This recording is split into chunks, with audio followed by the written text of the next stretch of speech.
हमारे पौधों की मिट्टी के अंदर फंगस बुरी तरह से फैल रहा है, जिससे हमारे पौधों के पत्ते पीले हो जाते हैं, झड़ना शुरू कर देते हैं या फिर कुछ इस तरीके से पीले होकर सूख जाते हैं। तो जब फंगस आपके पौधों की मिट्टी के अंदर लग जाता है, एक्टिव हो जाता है एक बार, तो फिर क्या होता है कि आपके पौधों की जड़ें धीरे धीरे से नीचे से सूखना शुरू कर देती हैं, गलना शुरू कर देती हैं और फिर उसके बाद तमाम के तमाम पौधे के ऊपर जितने भी पत्तियाँ हैं वो झड़ जाती हैं और कुछ इस तरीके से टहनियाँ उनकी खाली होना शुरू हो जाती हैं।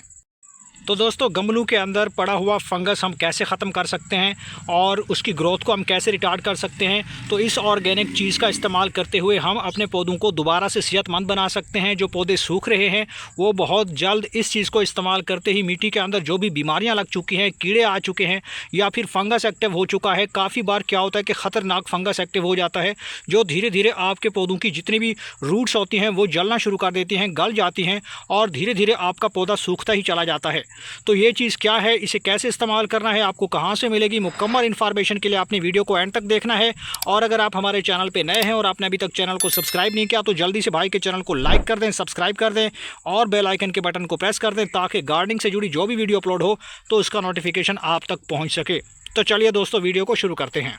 तो दोस्तों, हमारे हरे भरे पत्ते क्यों सूख जाते हैं, पीले क्यों हो जाते हैं और उनके या फिर ऐसा होता है कि उनके मार्जिन मुड़ना शुरू हो जाते हैं, यानी या पत्ते अंदर की तरफ या फिर बाहर की तरफ बाज़ दफ़ा मुड़ जाते हैं, या फिर क्या होता है कि जो टिप होती है इनकी ऊपर वाली, उनकी वहाँ से ग्रोथ रुक जाती है और यहाँ से वो काली होना शुरू हो जाती है और नीचे की तरफ सूखना शुरू हो जाती है। तो हमारे प्लांट्स क्यों ड्राई हो जाते हैं, सबसे बड़ा इसका जो वजह है, जो इसकी काज है वो यही है कि आपके पौधों की मिट्टी के अंदर फंगस आ चुका है।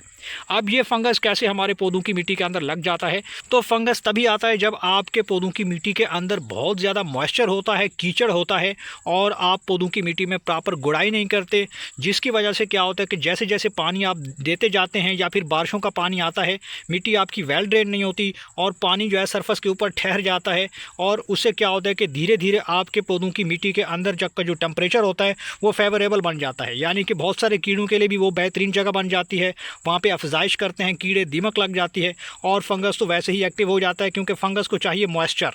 गमलों की मिट्टी के अंदर फंगस का लगना, इसके पीछे और भी काफ़ी सारे रीज़न्स हैं, काफ़ी सारे काजिंग फैक्टर हैं, एक्सटर्नल फैक्टर्स भी हैं इसके अंदर, जैसा कि आपके पौधों की मिट्टी बहुत ज़्यादा हार्ड हो जाती है या फिर आप मिट्टी को प्रॉपर तैयार नहीं करते, कंपोस्ट का इस्तेमाल नहीं करते, ऐड नहीं करते किसी तरह की कोई खाद पौधों को, तो इससे भी हमारे पौधे कमज़ोर हो जाते हैं, ख़राब हो जाते हैं, धीरे धीरे उनकी जो इम्यूनिटी होती है वो लॉस हो जाती है और फिर आपके पौधों की जड़ों के अंदर फंगस एक्टिव हो जाता है। इसके अलावा दोस्तों, फंगस तभी लगता है जब आपके पौधों की मिट्टी के अंदर ये जितनी भी पत्तियाँ होती हैं ये झड़ना शुरू कर देती हैं, गिर जाती हैं, धीरे धीरे पत्तियां जो है अपना एक लाइफ साइकिल पूरा करके गिर जाती हैं। तो फिर क्या होता है कि पत्ते पानी और मिट्टी के साथ मिलके वहाँ पे वो डिकम्पोज होना शुरू हो जाते हैं, वो गलना शुरू कर देते हैं और फिर धीरे धीरे आपके पौधों की मिट्टी के अंदर फंगस भी एक्टिव हो जाता है और वो फंगस जो है वो काफ़ी नीचे तक चला जाता है, काफ़ी बॉटम तक चला जाता है, जहाँ से आपके जितने भी रूट्स होती हैं वो वहाँ से डैमेज होना शुरू हो जाते हैं और बुरी तरह से उनको डैमेज कर देता है, क्योंकि फंगस इतना ख़तरनाक होता है कि वो जड़ों को खा जाता है। और इतना ही नहीं बल्कि आपके पौधों की जितनी भी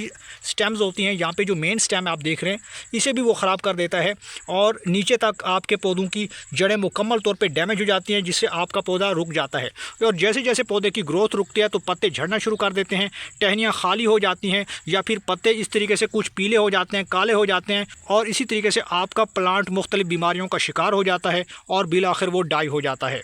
इसके अलावा दोस्तों, फंगस आपके पौधों की पत्तियों के ऊपर भी लग सकता है। जैसे ये फंगस आपके पौधों की पत्तियों के ऊपर लगना शुरू कर देगा तो ये भी ख़राब होना शुरू हो जाएंगी, गलना शुरू कर देंगी, झड़ जाएंगे, टहनियों को फंगस लग जाएगा और बाज़ दफ़ा हमारे पौधों को डाई बैक की बीमारी लग जाती है, यानी कि टहनियों को ऊपर की तरफ फंगस लग जाता है और ये नीचे की तरफ ही फैलता चला जाता है और उससे भी आपका पौधा मर जाता है। तो दोस्तों, ये चीज़ क्या है, तो ये है दारचीनी का पाउडर। दारचीनी आपने लेनी है, कुछ इस तरीके से इनके स्टिक्स मिल जाते हैं, इस तरह के ये स्टिक्स होते हैं दारचीनी का। आपको ये मसाले वाली दुकान से मिल जाएगा, नहीं तो आपको अपने किचन से ये मिल जाता है। मसाले तो तकरीबन हर घर में इस्तेमाल होते हैं। तो ये 1 या 2 स्टिक्स आपने लेनी है और इनको आपने ग्राइंड कर लेना है, पीस लेना है या कूट लेना है और कूटने के बाद इसका आपने बना लेना है पाउडर। और वो पाउडर कुछ इस तरीके से दिखाई देता है। ये एक बेहतरीन एंटी फंगल के तौर पर काम करता है, इंसेक्ट रिपेलेंट भी है। अगर आपके पौधों की मिट्टी के अंदर दीमक आ रहा है, चींटियाँ बहुत ज़्यादा आ रही हैं, कीड़े आ रहे हैं और पौधों को मुख्तलिफ़ किस्म की बीमारियों ने घेर लिया है, ख़ासतौर पे मिट्टी के अंदर, तो आप इस चीज़ का आसानी से इस्तेमाल कर सकते हैं। तो अब इसे इस्तेमाल करने का तरीका क्या है, बहुत ही सिंपल है। आपने करना ये है, सबसे पहले आपने गुड़ाई करनी है। आपने पौधों की मिट्टी के अंदर गुड़ाई ज़रूर करनी है। गुड़ाई करने के बाद ही आपके पौधों की मिट्टी के अंदर किसी भी एंटी फंगल का जब आप अप्लाई करते हैं तो उसका फ़ायदा आपको होता है। तो पूरा फ़ायदा उठाने के लिए ज़रूरी है कि हमें कुछ इस तरीके से तकरीबन 1 से 2 इंच की गहराई में हल्की सी गुड़ाई करनी है, ज़्यादा गहराई में नहीं करनी। तो मैंने अच्छे तरीके से कुछ इस तरीके से गुड़ाई कर ली है। साथ साथ में पौधों को महफूज भी बनाएं, पौधों को सेहतमंद भी बनाएं और इस organic homemade fertiliser plus fungicide का इस्तेमाल भी करें। ये फर्टिलाइज़र के तौर पर भी काम करती है। इसके अंदर काफ़ी सारे मिनरल्स मौजूद हैं। आपने गुड़ाई करने के बाद अब करना यह है कि मेन स्टेम के पास में ही मिट्टी के अंदर कुछ इस तरीके से इसको मिला देना है, स्प्रिंकल कर देना है। चारों तरफ से कोशिश करें कि आप इसे डाल दें और इसके बाद दोबारा आपने इसे अच्छे तरीके से मिट्टी के अंदर कुछ इस तरीके से मिक्स कर देना है। तो यहाँ पे अच्छे तरीके से मैंने मिक्स कर लिया है। अब आपने करना यह है कि फंगस को ख़त्म करने का एक ही तरीका है कि आपने इसे पानी नहीं देना। कोशिश करें कि मिट्टी आपकी ड्राई होनी चाहिए, ज़्यादा इसके अंदर कीचड़ नहीं होना चाहिए। तो उम्मीद करता हूँ कि आपको ये वीडियो पसंद आई होगी, ये तरीका आपको पसंद आया होगा दोबारा से पौधों को हरा भरा बनाने का और सूखे से बचाने का। अगर वीडियो पसंद आई हो तो वीडियो को लाइक कीजिए, शेयर कीजिए और भाई के चैनल को सब्सक्राइब कर दीजिए।